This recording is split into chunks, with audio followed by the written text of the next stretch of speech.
On a longtemps connu des intelligences artificielles qui parlent, qui répondent, qui écrivent, mais imaginez une seconde une IA qui ne se contente plus de parler, mais qui agit.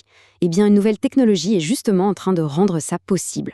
On passe du simple blabla à l'action concrète. Alors, cette promesse, elle porte un nom, le MCP, pour Model Context Protocol.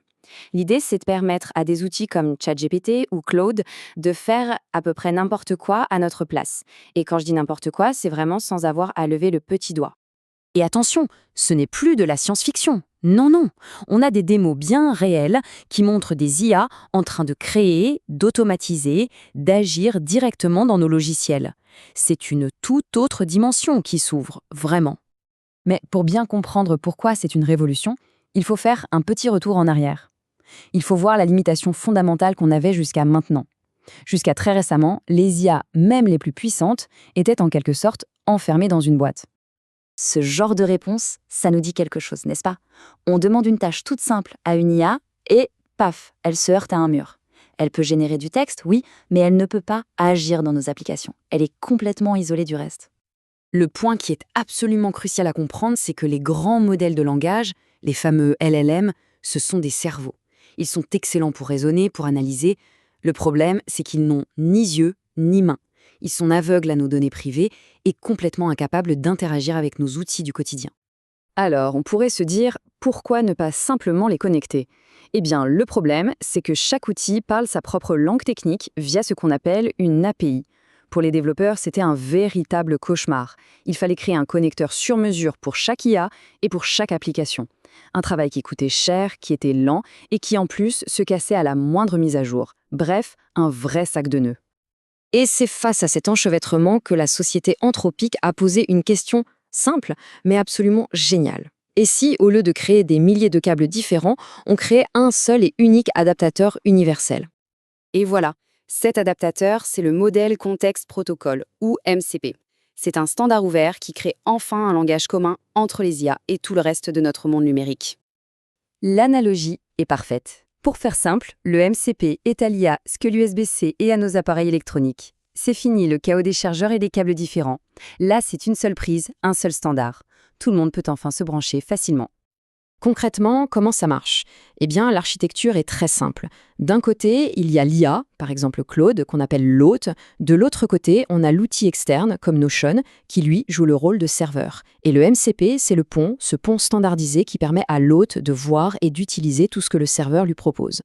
Et ce qui est vraiment brillant, c'est la flexibilité du système. Un outil peut exposer 3 types de capacités.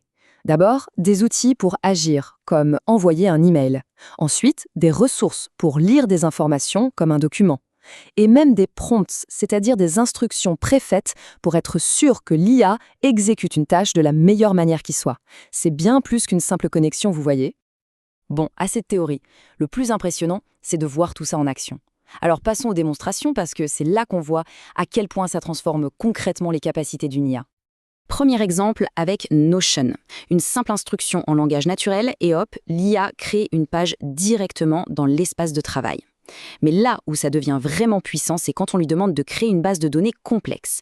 L'IA la construit avec les bonnes colonnes, les bonnes propriétés. Elle comprend la logique interne de l'application. C'est fou.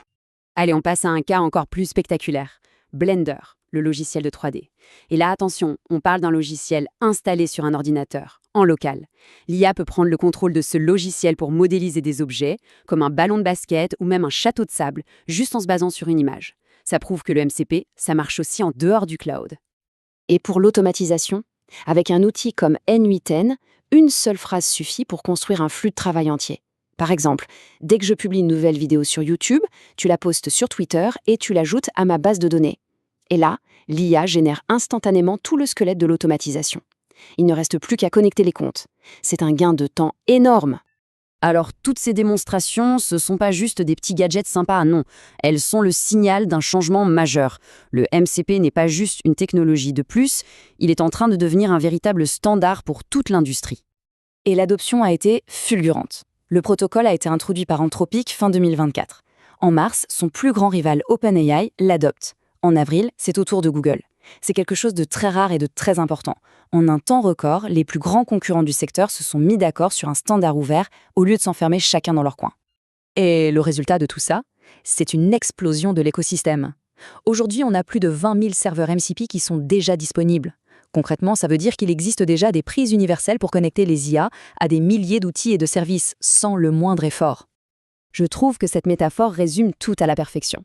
Si les modèles de langage sont les nouveaux cerveaux, alors le MCP, c'est leur colonne vertébrale et leurs mains.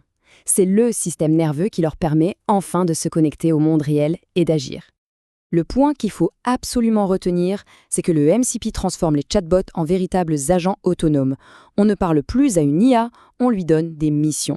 Ce sont des IA capables d'accomplir des tâches complexes toutes seules. C'est ça le véritable début de la révolution des agents.